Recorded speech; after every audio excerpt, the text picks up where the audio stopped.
when you're unable to hear what somebody else is saying, your relationships will go bad.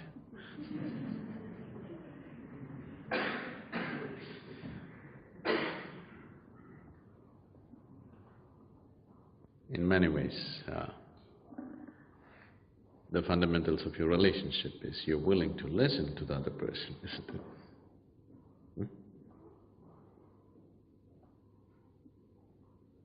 If you want to say everything, there'll be no relationship.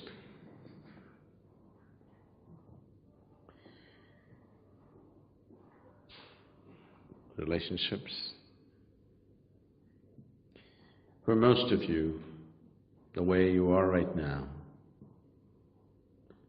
the quality of your relationship largely decides the quality of your life. Is it so?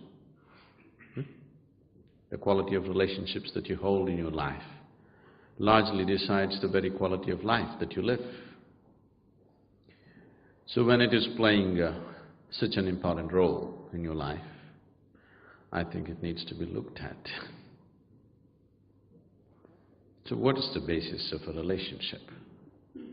Why do human beings need a relationship, first of all?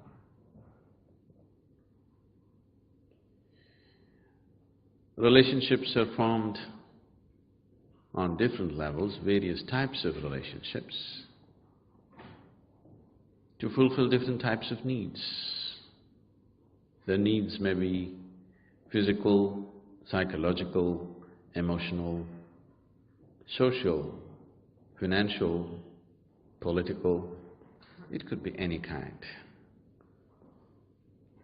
But to fulfill various needs within a human being, relationships are established on different levels. Whatever the nature of the relationship, whatever the type of relationship, still the fundamental aspect is you have a need to fulfill.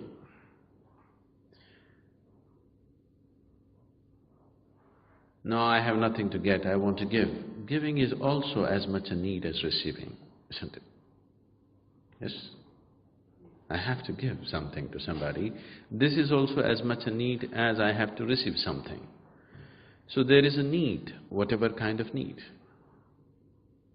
Needs may be diverse, accordingly relationships could be diverse.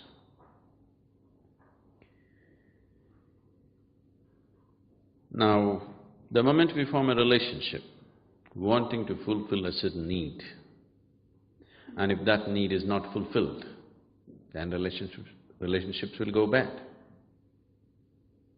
For whatever purpose for which we have formed a relationship, if those needs and those expectations are not fulfilled, relationships will go bad. We may claim many things, but when your expectations are not fulfilled, it does go bad, isn't it? So instead of doing too much wishy-washy about it, it's best to look at it straight and see what is it and how we need to handle it.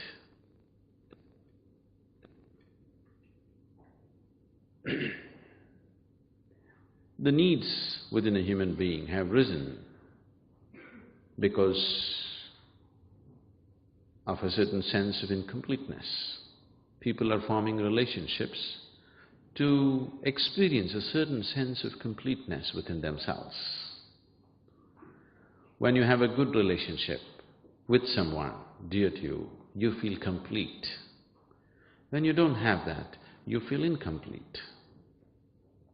Why is this so? Because this life, this piece of life, is a complete entity by itself. Why is it feeling incomplete? And why is it trying to fulfill itself by making a partnership with another piece of life?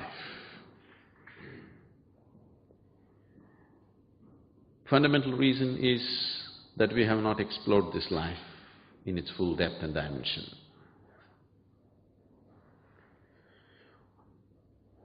Though that is the basis, there is a complex process of relationships as such.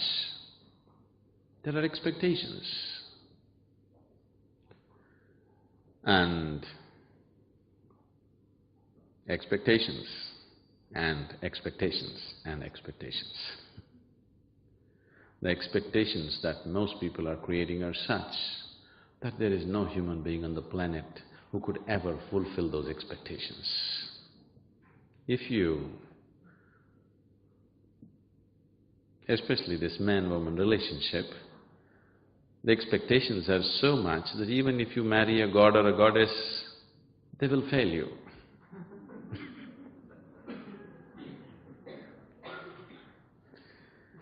Because the expectations are so unrealistic that nobody, no human being can ever fulfill that.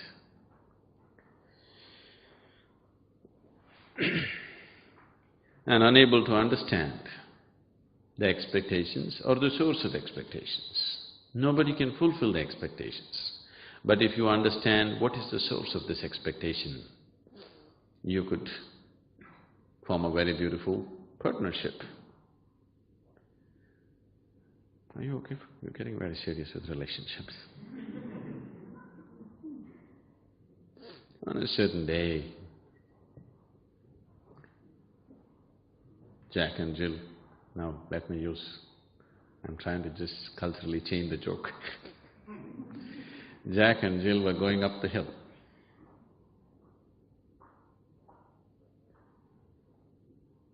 And Jack had a bucket in his hand, a chicken under his arm, and a pitchfork and a rope, at the end of which there was a goat. And Jill said, "I'm feeling very nervous." Jack said, "Why?" "I'm afraid you may have your way with me. I'm alone with you." He said, "What do you mean? I didn't do anything and my hands are full." So she said, "You may put the pitchfork down, plant it in the earth, tie the goat to it, put the chicken down and put a bucket over it, couldn't you?"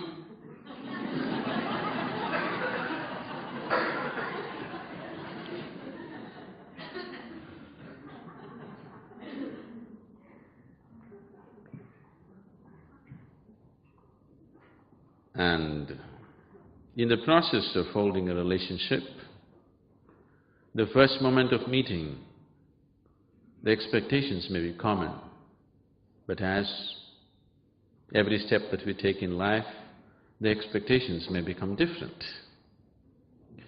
Because these expectations keep changing in people, they're not consistent, and they cannot be. One person may be consistent with the same expectation throughout their life, another person's expectations may be changing because his perception and experience of life is changing.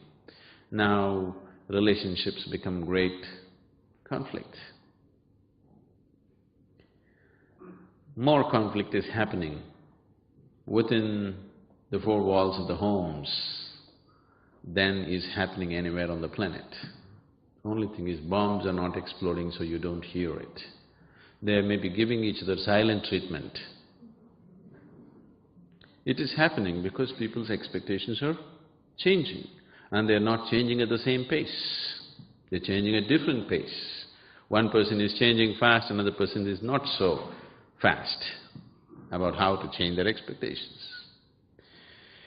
So if you go about doing management and circus with these things, there is no way you can gauge it 100% and have a beautiful relationship. If you try to mind read the other person and constantly try to fulfill their expectations, you will become a wreck.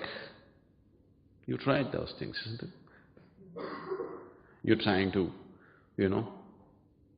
outdo the other person in really wanting to fulfill all their expectations, you become a wreck.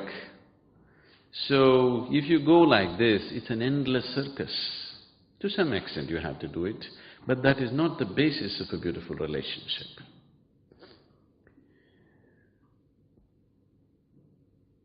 Fundamentally, why have we sought a relationship? Because your brilliant management, you will see, it'll just give you hell. The smartest people on the planet are those people who think they are really smart, tend to have the most horrible relationships. Not essentially, but generally. People, somebody who's just simple, they have wonderful relationships. Because it is not a question of management. Nobody likes to be managed by you. You need to understand that. Yes? Nobody likes to be managed by you. When they realize you're managing them, they'll give you hell. In so many ways, they'll make your life miserable. Please see, for most people on this planet, it is not their enemies who are taking their life, it is their loved ones. Isn't it so? Yes? If your enemy is taking your life, there is some sense to it. But people care for each other, but they are the people who are taking each other's life, isn't it? Isn't it so? This is happening constantly. Generation after generation, people are going through the same things because they believe the other person has to be managed. You don't try to manage the other person. You see how to include the other person. Then, even if you don't understand what the hell is happening with the other person, still it is okay. You don't have to understand every damn thing that the other person is. It is the inclusion that the other person is seeking, not really that you have to understand every maya, every thought and every emotion. In fact, they'll feel threatened if you understand everything. Isn't it? People will feel very threatened if you seem to understand just about everything. They'll get scary. People are not looking for understanding. Though they claim they're looking for understanding, what they're looking is for inclusion, isn't it? It is inclusiveness that you're seeking in a relationship. Understanding could be very threatening. So, managing relationships is not what needs to be done. You need to understand, first of all, why you need a relationship. Somewhere there is some sense of incompleteness. If you take away this, if you attain to that state within you, which has nothing to do with the other, then you will see every other wants to be with you. Everybody wants to be with you because your need is gone. This is the funny thing about life. When you have a need, nobody wants to be with you. When your need is gone, everybody wants to be with you.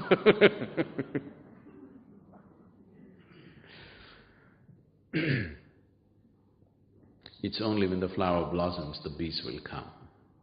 If you don't blossom, bees won't come. You're a closed bud and calling the bees, they won't come. If you open up, you don't have to call, they'll anyway come. So, if you want to have wonderful relationships, do not try to manage the relationship. See how to enhance who you are.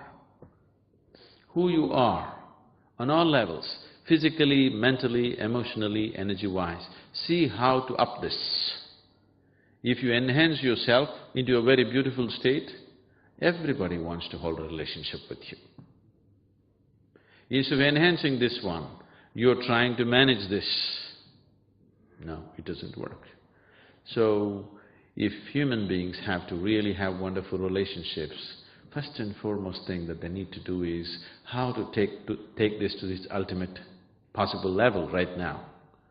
If you keep yourself in the best possible way, in body, mind and emotion, do people want to be with you? Yes? Do people want to be with you? Definitely, isn't it? Now, you don't keep yourself well in any of these levels and you expect people to be with you, now you become a burden. Now the other is hell.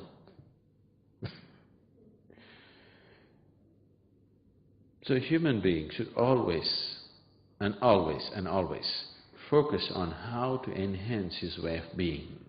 Then everything else gets naturally managed.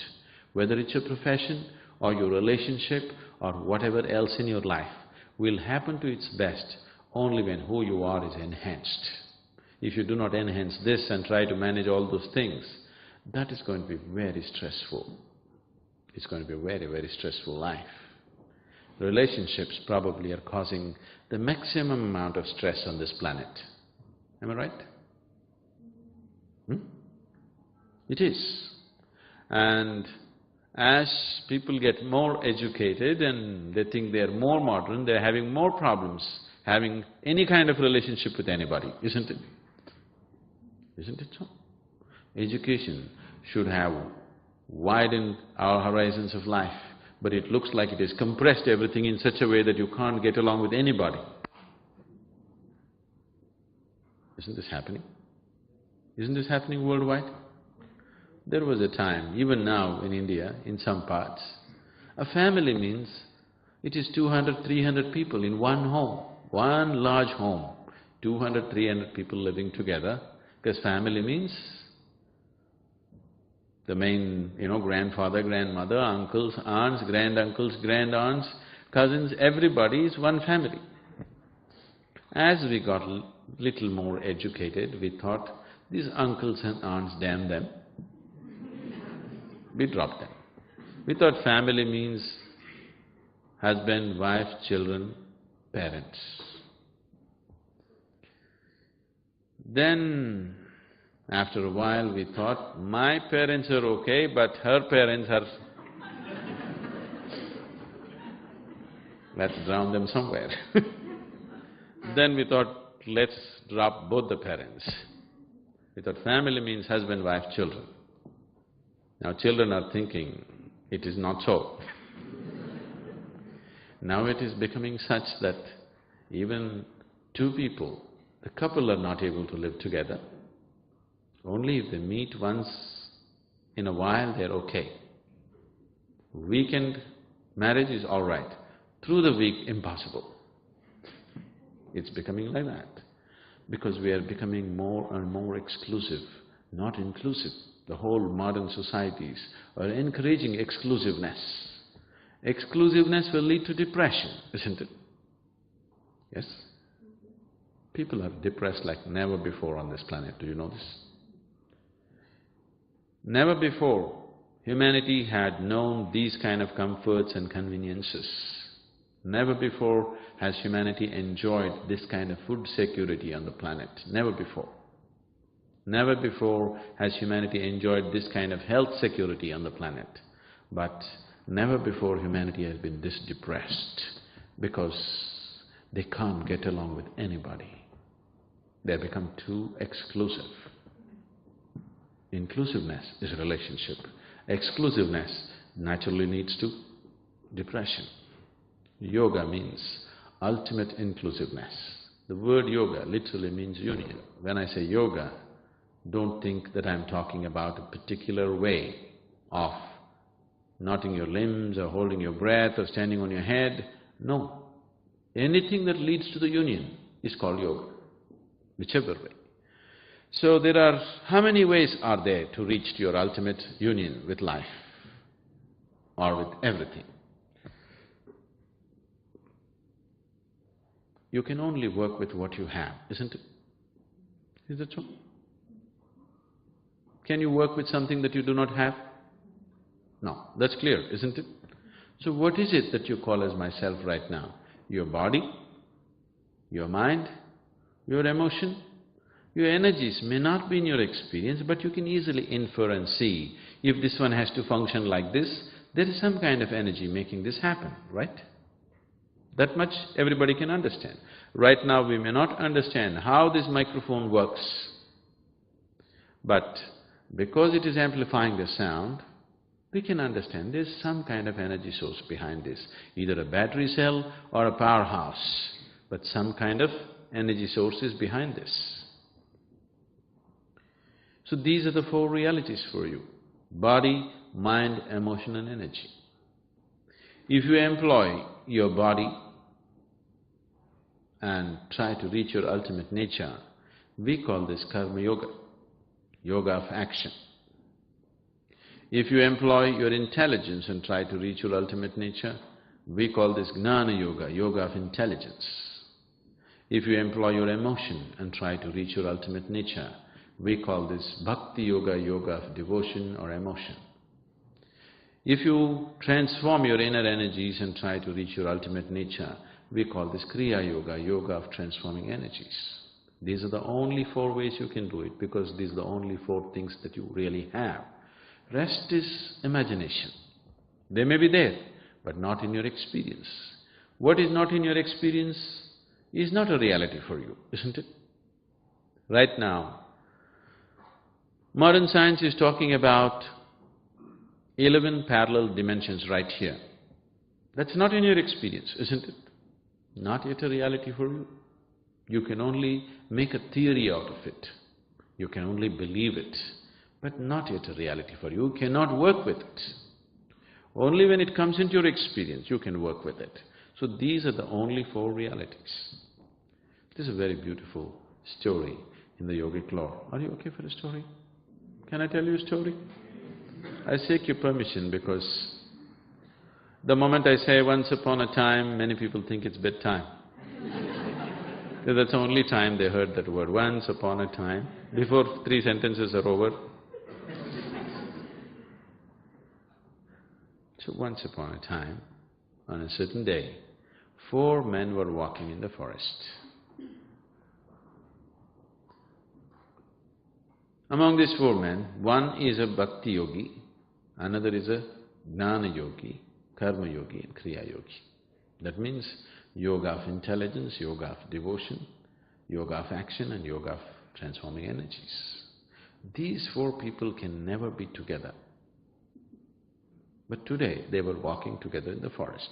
Why I'm saying they can never be together is, somebody who follows the path of the intellect, he of course thinks everybody is dumb, stupid.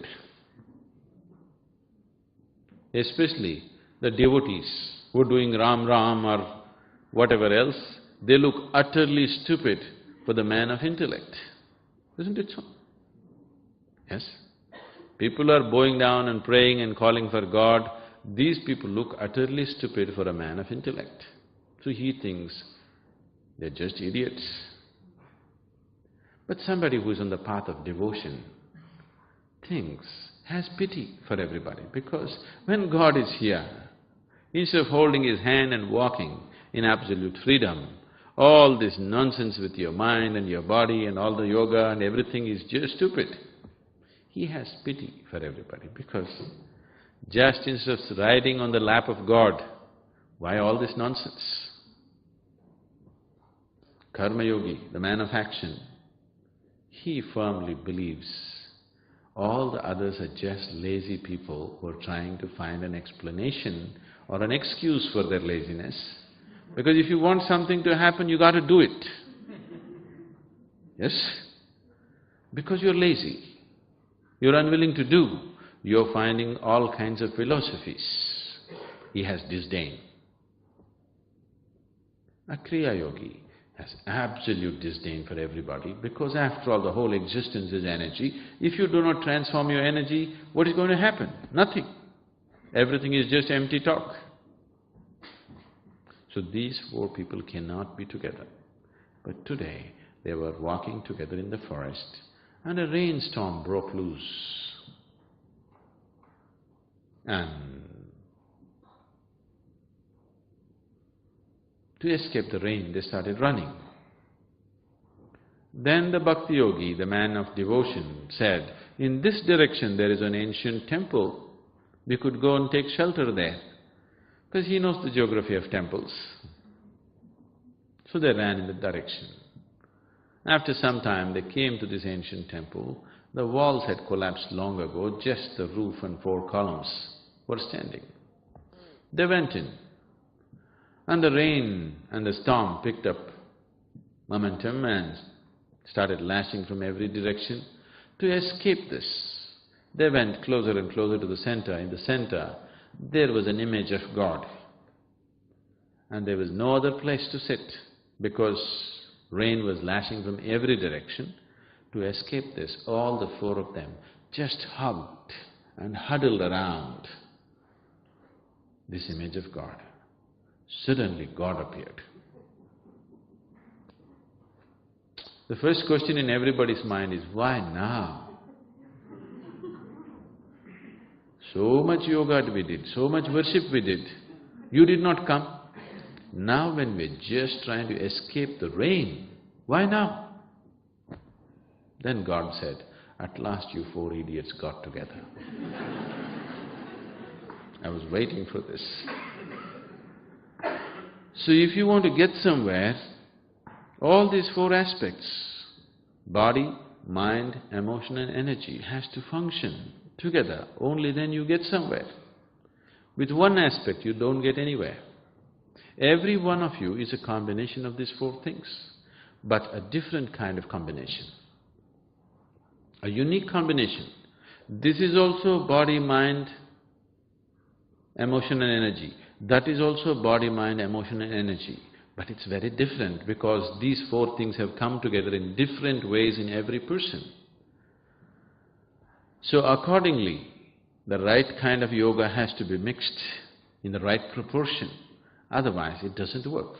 I give this person one kind of yoga, if I give the same to that person, it will not work because he is a different combination of the same four ingredients. It is because of this, in the yogic traditions, so much stress has been laid about having a live guru because he will mix the right kind of concoction. Unless it is mixed properly, even if it's the best thing, it doesn't work. What is working wonderfully for one person is not working for the other person because it is wrong prescription. Medicine is good, but wrong prescription. So, if these four things are handled properly, only then this one moves ahead. What these four dimensions mean is head, heart, hands and energy. Is there anybody here who's just one big head, no heart at all, no hands at all, no energy? Or one big heart, not the other things? You're a combination of these four things, isn't it? Each one may be a unique combination of these four things. Because each one is a unique combination of these four things, relationships cannot be managed. Relationships can never be managed because each one is a unique combination of these four things. If you handle these four things properly, you can include the other as a part of yourself. In this inclusion, all the differences are okay. Differences add color and dimension to our life. Always the problem with the other person is that he doesn't think like you and feel like you, isn't it? Can you imagine in your house, if there was one more person like you, could you live there? That would be horror, isn't it? Fortunately, nobody else is like you. Fortunately, nobody else is like you. If all the people in your home were just like you, could you live there? But that's what you're complaining about, that they're different. What is adding color and dimension to your life, that is what you're complaining about. What is good for you, you're complaining because there is no sense of inclusiveness. If you have included the other as a part of yourself, all these differences you could enjoy. See, now the very fundamentals of this man-woman relationship is a man seeks a woman and a woman seeks a man because they're different, isn't it? Yes? Because it is different. If they were just like you, it's no good. In every way they're different, in body, in mind, in emotion, they're different. That's why you seek them, isn't it? If everything was same, then you didn't have to seek them. But after you get together, now you expect the other person just to be like you, to think like you, to feel like you, to act like you. This is a disaster if it ever gets fulfilled. Fortunately, nobody fulfills it for you, but if it ever so happens that your expectation is fulfilled, that's going to be the biggest disaster. You must be very glad lot of your expectations are not fulfilled. If they are, you're finished. Please look at it. If all your expectations are fulfilled, your life will be a much bigger disaster than it not being fulfilled, isn't it? So relationships are a longing for inclusiveness, and if you approach it as such, and include the other as a part of yourself, however they are. Whichever way they are, they will be just fine with you. They'll be just wonderful for you. But if there's no inclusiveness, if you stand away and look at them and study them and see how to manage them, then whichever way they are, they're impossible. They're just impossible. You know, we have programs, regular programs going on for the last 16 years in the prisons in South India and also in a few prisons in United States. I have a lot of friends who are in. And about 20% of our time and energies are spent in the prison. And all the South Indian prisons, it's mandatory now that our programs go on regularly. So, people keep asking me, Sadhguru, why are you spending so much time with these criminals? Yes, they have committed all kinds of acts. These are people, if you look at their history sheets, there are murders, rapes and drug addiction and a million other things, every kind of thing that a human being can do and cannot do, that's been done. If you let these people out tomorrow morning, maybe 50% of them, at least 50% of them will repeat the same things. It is so. 50% of them may look for alternative way of living, at least 50% of them will repeat the same thing. This is how they are. But when I'm with them, they're just wonderful guys. They're absolutely lively, exciting and wonderful people. It is just that. If you include somebody as a part of yourself, and if you are not seeking anything from them and you're just a joyful presence for them, when they're happy, any human being, when he is happy, he's a wonderful human being, isn't it so? Yes? If you meet any kind of person when he is very happy, he's a wonderful person. But if you meet the same person when he's unhappy, he could be really nasty. You're so too, isn't it? Yes? If somebody meets you when you're happy, you're just great. If somebody meets you when you're unhappy, it's another game, isn't it? So, somebody has become ugly, somebody is becoming ugly or beautiful, not because they're ugly or beautiful, because they are joyful or not joyful. When they're joyful, everybody's beautiful. When they're not joyful, everybody's ugly, isn't it so? Yes? So we are trying to… the problem with us is, we are always… if we are growing a garden, we are trying to focus on the flower and the fruit. It is not the flower and the fruit that you should focus on, it is the root that you need to focus on. If you nurture the root, the flowers will fall on your head anyway, even if you don't look for it. You don't have to sit there and pray for flowers and fruits. If you nurture the root, flowers and fruits will anyway happen. That's so with the garden and that's so with your life. Rather than nurturing the roots, you're constantly seeking the flower and fruit. Flower and fruit will not come if you do not nurture the roots. You can know about it. Dream is all yours, but that is also not true. You cannot dream what you want, isn't it so? Please look at the tragedy of life. People cannot even dream what they want. Nightmares come.